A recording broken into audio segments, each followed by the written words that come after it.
સમય અને અંતરનો પ્રશ્ન છે ને એકદમ સરળ રીતે સમજીએ. પ્રશ્ન શું છે? એક વ્યક્તિ છે A થી B સુધી જો 10 કિલોમીટર પ્રતિ કલાકની ઝડપથી જાય છે તો એ 20 મિનિટ લેટ પહોંચે છે. એવી રીતે એ 20 કિલોમીટર પ્રતિ કલાકની ઝડપ કરે છે તો 10 મિનિટ વહેલો પહોંચી જાય છે. તો આ જે A થી B સુધીનું ડિસ્ટન્સ એટલે કે અંતર છે આપણે શોધવાનું છે. કરવાનું શું? જે સ્પીડ કેટલી છે? 10 ની છે અને અહીંયા 20 છે. 10 ગુણ્યા 20 કરી દો. છેદની અંદર આ જે સ્પીડ છે એનો તફાવત લઈ લેવાનો. તો 20 માંથી 10 માઇનસ કરે કેટલા વધે છે? 10 એ લખવાના છેદમાં. ગુણાકાર કરવાનો છે. જો સમય 20 અને 10 એ બંનેનો કરવાનો પ્લસ કરવાનો છે. 20 પ્લસ 10 30. અને જો ઝડપ છે કિલોમીટર પ્રતિ કલાકમાં છે અને સમય અહીંયા મિનિટમાં આપેલો છે. આપણે ખબર પડશે કલાકમાં કન્વર્ટ કરવું પડશે એટલે ભાગાકાર કરી દેવાનો 60 વડે, કેમ કે 1 કલાકમાં 60 મિનિટ હોય.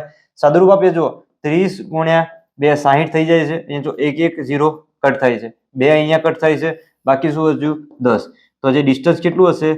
10 કિલોમીટરનું થશે. આવી રીતે વધુ પ્રશ્નો શીખવા માટે ચેનલને ફોલો કરજો.